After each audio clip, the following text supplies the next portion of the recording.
¿Qué pasaría si te dijera que existió una ciudad donde no había leyes, donde los asesinos eran héroes, donde el oro robado de reyes era moneda corriente y donde los gobiernos más poderosos del mundo simplemente decidieron mirar para otro lado? ¿Qué pasaría si esa ciudad no fue una leyenda inventada por novelistas borrachos, sino un lugar real, con calles reales, tabernas reales y miles de personas que eligieron vivir exactamente así? ¿Y si te dijera que esa ciudad no solo sobrevivió durante décadas, sino que llegó a controlar el destino del Caribe entero, influyendo en guerras entre imperios, hundiendo flotas y reescribiendo el mapa del poder colonial? ¿Cómo sobrevive un lugar donde todos están armados, nadie confía en nadie, y el valor de tu vida depende completamente de cuánto miedo puedes provocar? Bienvenido a la tortuga, no al animal, a la isla, al mito, al caos más organizado que el mundo moderno jamás ha producido. Hoy vamos a entrar en ese mundo, no como turistas, sino como si realmente estuvieras caminando por sus calles de tierra en 1670, con el olor a ron, pólvora y sal marina llenándote los pulmones. Vamos a descubrir por qué esta pequeña isla caribeña de apenas 180 kilómetros cuadrados se convirtió en el epicentro de una de las mayores subversiones del orden mundial que la historia recuerda. Y cuando lleguemos al final, te voy a contar algo sobre la tortuga que casi nadie menciona.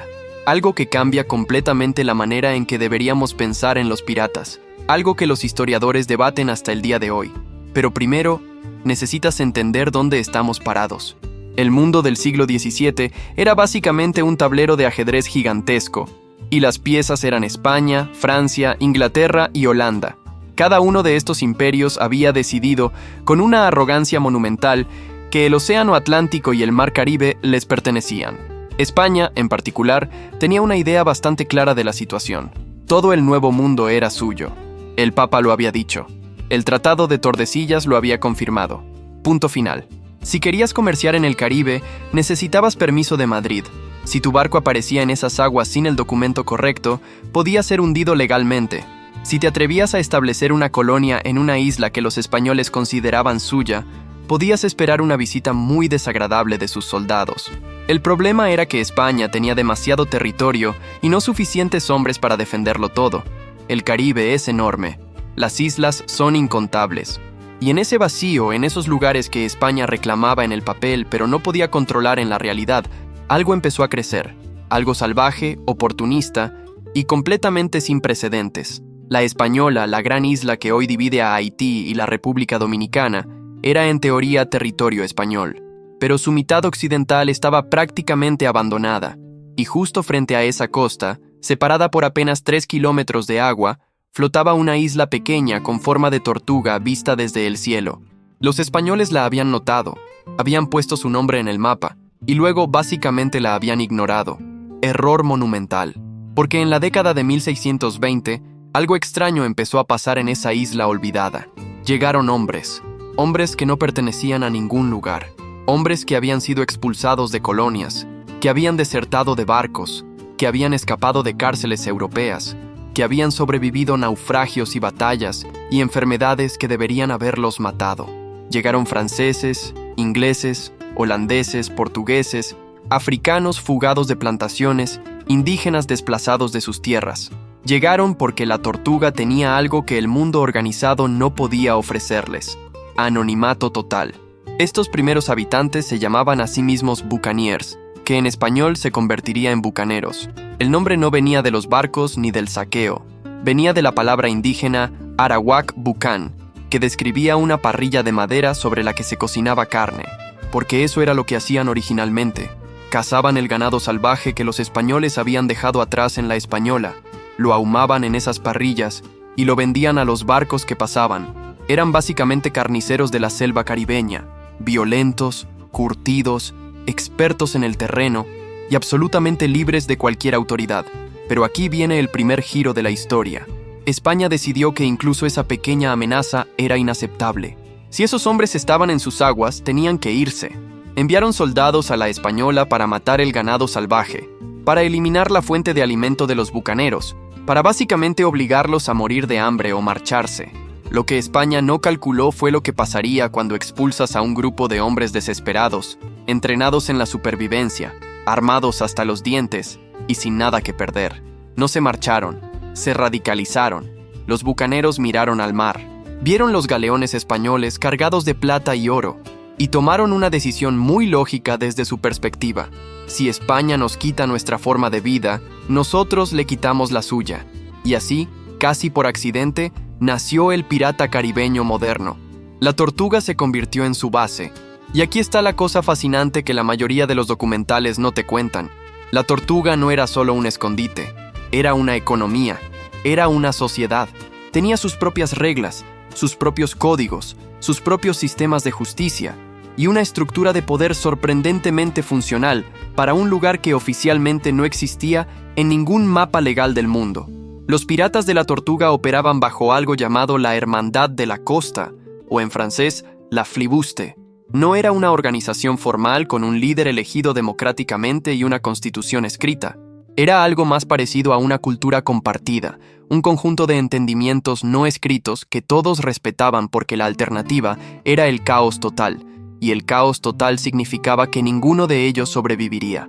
Tenían sus propios contratos, llamados a veces chasse-parties, que especificaban exactamente cómo se dividiría el botín antes de zarpar. El capitán recibía su parte, el cirujano del barco tenía su parte, los marineros ordinarios tenían la suya. Si alguien perdía un ojo en combate, recibía una compensación específica. Si perdía una mano, otra cantidad. Si quedaba completamente incapacitado, la tripulación se aseguraba de que no muriera de hambre. En un siglo donde los trabajadores europeos tenían 0 derechos laborales, los piratas de la Tortuga habían inventado algo que se parecía sospechosamente a un sistema de seguro de trabajo. Y eso no es lo más sorprendente. Lo más sorprendente es lo que los académicos han descubierto sobre la democracia pirata. En una época donde los reyes gobernaban por derecho divino y un marinero común no tenía voz en absolutamente nada, los tripulantes de los barcos piratas votaban. Votaban para elegir a su capitán. Votaban para decidir a qué objetivo atacar. Podían votar para deponer a un capitán si consideraban que estaba tomando decisiones estúpidas. El capitán tenía autoridad total durante el combate, porque en esos momentos la democracia es un lujo que te puede matar. Pero fuera del combate, era básicamente el empleado de su propia tripulación. El historiador Marcus Rediker ha argumentado que los barcos piratas del Caribe eran quizás las instituciones más igualitarias del mundo occidental en ese momento histórico. Piénsalo, más igualitarias que los parlamentos europeos, más igualitarias que las iglesias, más igualitarias que cualquier colonia. Eso es la Tortuga. Eso es lo que crearon esos hombres sin ley. Pero volvamos a la isla misma, porque necesitas imaginarla concretamente para entender su poder. La Tortuga tiene una geografía que parece diseñada por alguien que odiaba a los ejércitos navales. Su lado norte es una serie de acantilados casi verticales que hacen el desembarco prácticamente imposible. Su lado sur tiene un puerto natural perfectamente protegido, con una bahía donde los barcos podían entrar y salir con facilidad, pero que era extremadamente difícil de atacar desde el mar. Los primeros colonos construyeron un fuerte en las alturas, y con un puñado de cañones podían defender la isla contra flotas enteras. España intentó reconquistarla varias veces. Fallaron. Los ingleses la tomaron brevemente. Los franceses la reclamaron. Pero la Tortuga siempre terminaba volviendo a ser lo que era. Un lugar donde la ley del más fuerte se negociaba en las mesas de las tabernas con una copa de ron en la mano. Y hablando de ron, necesitamos hablar de la economía de la Tortuga porque es donde la historia se vuelve realmente interesante. La isla tenía tabernas, almacenes, talleres de reparación naval, mercados de armas y una especie de mercado negro que era, honestamente, el más eficiente del Caribe. El botín capturado a los barcos españoles llegaba a la Tortuga y en cuestión de días había sido revendido a comerciantes que lo transportaban a Jamaica, a las colonias inglesas de Norteamérica, incluso de vuelta a Europa. La plata española, técnicamente robada, terminaba financiando economías europeas que públicamente condenaban la piratería. Eso es lo que hace el mercado cuando nadie está mirando. Los comerciantes de Port Royal en Jamaica, que era la gran ciudad británica del Caribe, tenían relaciones comerciales perfectamente establecidas con los piratas de la Tortuga. Los gobernadores coloniales, que oficialmente debían perseguir la piratería extraoficialmente, compraban sus productos. Hay registros históricos de gobernadores que directamente financiaban expediciones piráticas a cambio de un porcentaje del botín. No era corrupción en el sentido moderno, Era simplemente pragmatismo colonial en un mundo donde las líneas entre comercio, guerra y piratería nunca fueron tan claras como los libros de historia sugieren. Y aquí llegamos al momento en que la historia da su segundo gran giro, porque la Tortuga no fue solo un refugio de criminales. En determinado momento, se convirtió en un instrumento de política exterior francesa, y eso cambia todo. Bertrand d'Ogeron llegó a la Tortuga en 1665 como gobernador enviado por la Compañía de las Indias Occidentales francesa. Su misión era básicamente imposible: convertir ese caos en algo útil para Francia. No podía eliminar a los piratas, eran demasiados y demasiado peligrosos. No podía ignorarlos. Entonces hizo algo brillante: los abrazó, los organizó, los financió y los apuntó directamente hacia los intereses españoles en el Caribe. Bajo d'Ogeron, la Tortuga se volvió semioficial. Los bucaneros y piratas que operaban desde allí se convirtieron en una especie de fuerza naval informal al servicio de los intereses franceses. Cuando Francia quería presionar a España sin declarar formalmente una guerra, simplemente dejaba que los piratas de la Tortuga hicieran su trabajo. Era la herramienta perfecta de guerra indirecta, tan perfecta que los ingleses habían estado haciendo exactamente lo mismo décadas antes con figuras como Francis Drake, a quien la reina Isabel llamaba «mi corsario en privado», y su gobierno condenaba públicamente en los despachos diplomáticos a Madrid. Este sistema tenía un nombre oficial: la Carta de Corso, o Letter of Marque en inglés. Un papel firmado por un gobierno que básicamente decía: eres un pirata autorizado. Puedes atacar barcos enemigos y quedarte con el botín, y nosotros te protegeremos siempre que no te metas con nuestros aliados. Los que operaban con esta carta eran corsarios, no piratas. Legalmente, la diferencia entre un pirata y un corsario era un pedazo de papel y la voluntad de un gobierno de reconocerte. Y lo más fascinante es que muchos de los hombres de la Tortuga tenían papeles de varios gobiernos, o papeles que habían expirado, o papeles que nunca habían existido, pero que habían falsificado con bastante convicción. Fue en este contexto donde emergió la figura más famosa que jamás pisó la Tortuga. El hombre cuyo nombre en inglés es prácticamente sinónimo de pirata caribeño: Henry Morgan. Morgan nació en Gales alrededor de 1635 y llegó al Caribe como muchos otros, joven, pobre, ambicioso y sin muchas opciones respetables disponibles. Empezó su carrera en lo que se conocía como la milicia colonial inglesa, que era básicamente un eufemismo para hombres armados que hacen cosas que el gobierno inglés quiere hacer pero no puede admitir públicamente. Rápidamente demostró un talento extraordinario para algo muy específico: la logística de la violencia organizada. Podía reunir hombres, motivarlos, planificar ataques con una precisión que sus contemporáneos encontraban casi sobrenatural, y más importante aún, podía traer de vuelta el botín sin perder la mitad de su tripulación por el camino. Su conexión con la Tortuga y la Hermandad de la Costa fue profunda y práctica. Muchos de sus hombres más experimentados venían de allí. Conocían el Caribe como sus propias manos. Sabían dónde atacar, dónde esconderse, cómo navegar en los arrecifes que hundían a los barcos de guerra regulares. Con estos hombres, Morgan realizó una serie de ataques que todavía impresionan por su audacia. Puerto Príncipe, en Cuba, en 1668. Morgan reunió una flota de 12 barcos y 600 hombres, marchó tierra adentro en la isla más grande del Caribe y saqueó la ciudad completamente. Luego negoció un rescate con los habitantes para no quemarla. Estrategia perfecta. Máximo botín, mínimas bajas. Portobelo, en Panamá, ese mismo año. Portobelo era el punto de carga más importante de todo el Caribe español. Por allí pasaba la plata de las minas de Potosí antes de cruzar el Atlántico hacia España. Era una ciudad fuertemente fortificada, considerada prácticamente inexpugnable. Morgan la tomó en 2 días. El gobernador de Panamá le escribió una carta indignada, preguntándole con qué armas había logrado tal hazaña. Morgan le respondió enviándole una pistola de oro, con un mensaje diciendo que la guardara como recuerdo, porque en un año vendría a recogerla. El gobernador devolvió la pistola. Le envió a Morgan un anillo como respuesta. Pero todo eso fue solo el preludio del ataque que convertiría a Henry Morgan en una leyenda. La expedición a Panamá en 1671. Panamá la Vieja era la ciudad más rica del continente americano, la entrada al Pacífico, el nodo central del comercio del Imperio Español en el Nuevo Mundo. Tomarla era un objetivo tan imposible que ningún pirata o corsario había siquiera intentado planificarlo seriamente. Morgan lo planeó, y lo ejecutó. Reunió 38 barcos, aproximadamente 2.000 hombres. Cruzó el Istmo de Panamá a pie, luchando contra la selva, el calor, la enfermedad y los soldados españoles en el camino. Llegó a Panamá la Vieja y encontró un ejército esperándolo. Los españoles tenían caballería, tenían cañones, tenían posiciones defensivas preparadas.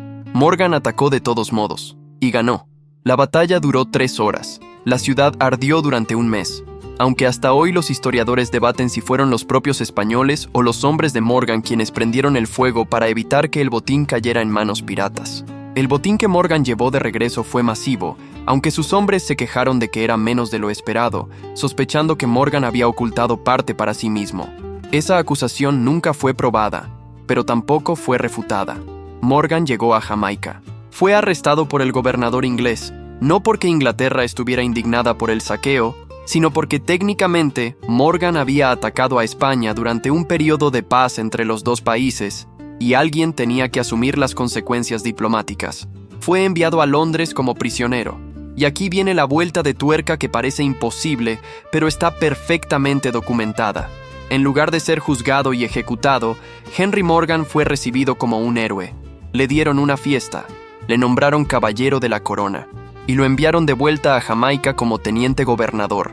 El pirata más famoso del Caribe, el hombre que había saqueado media docena de ciudades españolas, terminó siendo la segunda autoridad civil más importante de la colonia inglesa más poderosa del Caribe, con la misión oficial de suprimir la piratería. La historia tiene un humor muy negro, pero ahora necesitamos dar ese paso atrás, ese momento de zoom out que cambia la perspectiva de todo lo que hemos visto hasta ahora, porque la Tortuga y los piratas que operaban desde allí no eran simplemente criminales de oportunidad, eran el síntoma de algo mucho más profundo. Eran la consecuencia directa de un sistema colonial que trataba a los seres humanos como herramientas desechables. Piensa en de dónde venían estos hombres. Muchos habían cruzado el Atlántico como sirvientes contratados, con la promesa de tierra y libertad al final de su contrato. Frecuentemente esa promesa no se cumplía. Otros habían sido marineros en la Marina Real, sometidos a una disciplina brutal, pagados una miseria, con 0 derechos legales frente a sus superiores. Otros eran africanos que habían escapado de la esclavitud en las plantaciones, eligiendo el caos de la piratería sobre la certeza del horror que habían dejado atrás. Había incluso nobles arruinados, clérigos caídos en desgracia, soldados que habían sobrevivido guerras europeas sin futuro de regreso. La Tortuga era el destino de todos los que el sistema colonial había descartado, y el rechazo a ese sistema era lo que los unía. El historiador Peter Leeson ha argumentado que la anarquía pirata funcionaba precisamente porque los piratas habían diseñado instituciones que resolvían los problemas reales de su situación. Sin un Estado que los protegiera, necesitaban normas que todos siguieran voluntariamente. Y la solución fue hacer que seguir las normas fuera claramente más beneficioso que romperlas. El reparto equitativo del botín eliminaba el incentivo de traicionar a tus compañeros.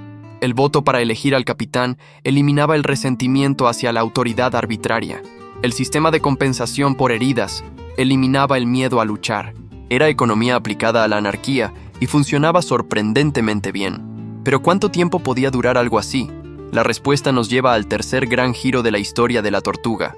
El problema de la Tortuga no fue que sus habitantes fueran demasiado salvajes. El problema fue que se volvieron demasiado exitosos.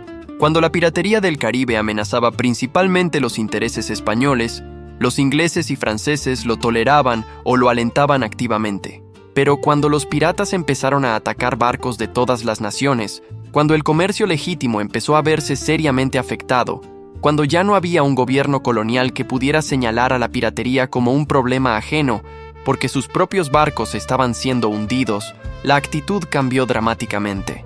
El Tratado de Madrid de 1670 entre Inglaterra y España fue una señal clara. Los dos imperios acordaron respetar mutuamente sus posesiones en el Caribe, lo que significaba que ya no había justificación política para tolerar piratas atacando barcos españoles desde bases inglesas. Jamaica fue la primera colonia en tomar medidas serias, y con Jamaica hostil, la Tortuga perdió uno de sus mercados más importantes. Luego vino algo que los historiadores llaman la Gran Represión de la Piratería, que se extendió desde finales del siglo XVII hasta las primeras décadas del XVIII. Los gobiernos europeos Coordinados o simplemente siguiendo el mismo interés económico, empezaron a cazar piratas con una seriedad que antes no habían mostrado. Se construyeron más barcos de guerra para patrullar el Caribe. Se ofrecieron amnistías para los piratas que se entregaran. Y para los que no se entregaban, se construyeron más orcas. El año 1718 es simbólico. Es el año en que Barbanegra, Edward Teach, el pirata más famoso después de Morgan, fue cazado y decapitado frente a las costas de Carolina del Norte. Es el año en que Woodes Rogers llegó a Nassau, en las Bahamas, otra isla que había seguido el modelo de la Tortuga, con una flota de guerra y una oferta simple: rendíos y vivid, o pelead y morid. La mayoría se rindió. Los que no, fueron ahorcados en un número suficiente para que el mensaje fuera absolutamente claro. La Tortuga sobrevivió a todo esto, pero no como la había conocido el mundo. A medida que Francia consolidó su control sobre la parte occidental de la Española, que eventualmente se convertiría en la colonia de Saint-Domingue, uno de los territorios más ricos y más brutales de toda la historia colonial, la Tortuga se fue transformando de capital del caos pirata en un puerto secundario de importancia decreciente. Los piratas que quedaban migraron, algunos a las Bahamas, algunos a Madagascar, donde intentaron establecer una nueva utopía pirata llamada Libertalia, aunque los historiadores todavía debaten si Libertalia realmente existió o fue completamente inventada por el escritor Daniel Defoe.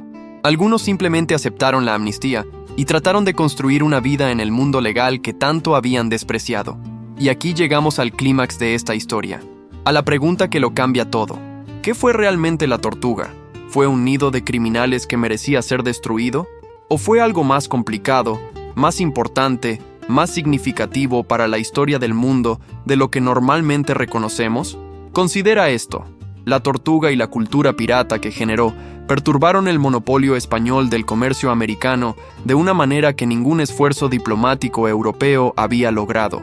Los piratas destabilizaron el flujo de plata americana que España necesitaba para financiar sus guerras europeas. Algunos historiadores económicos han argumentado que la continua sangría de recursos causada por la piratería fue un factor significativo en el declive del poder español en el siglo XVII.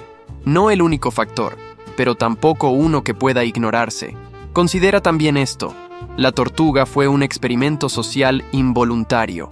Un lugar donde hombres de razas, nacionalidades y clases sociales radicalmente diferentes vivieron juntos durante décadas, creando reglas de convivencia propias. Hay evidencia de africanos libres, algunos escapados de la esclavitud, que participaron como miembros plenos de las tripulaciones piráticas con los mismos derechos de voto y la misma participación en el botín que sus compañeros europeos. Esto no significa que los piratas fueran progresistas iluminados. Muchos de ellos también participaron en el comercio de esclavos cuando les convenía. Pero la cultura de la Tortuga tenía una plasticidad social que el resto del mundo colonial no tenía. En las calles de la Tortuga, lo único que importaba era lo que podías hacer y lo que eras capaz de aguantar. Y considera finalmente esto: la leyenda de la Tortuga no murió cuando los cañones de los gobiernos europeos silenciaron sus tabernas. La idea de un lugar más allá de la ley, un lugar donde las reglas del mundo establecido no aplicaban, donde el individuo podía definirse a sí mismo sin el peso del origen, la clase o el nombre de familia, esa idea sobrevivió. Alimentó siglos de literatura, de romanticismo, de fantasía, desde la novela de aventuras del siglo XIX hasta la saga de Jack Sparrow en el siglo XXI. La Tortuga fue el origen real de esa fantasía.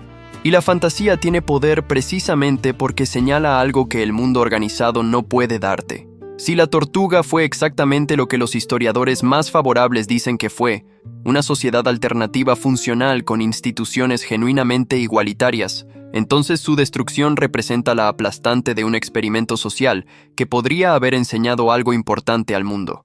Si los críticos tienen razón y fue simplemente una concentración de violencia y parasitismo económico que necesitaba ser eliminada, entonces su fin fue una victoria del orden y el comercio legítimo. La verdad, como siempre, está en algún punto entre esas dos versiones.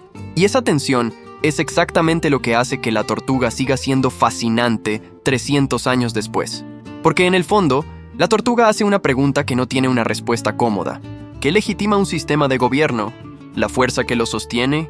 ¿El consenso de quienes viven bajo él? ¿Los papeles que lo declaran legal? Los reyes que condenaban a los piratas gobernaban por tradición y violencia. Los piratas de la Tortuga gobernaban por consenso y violencia.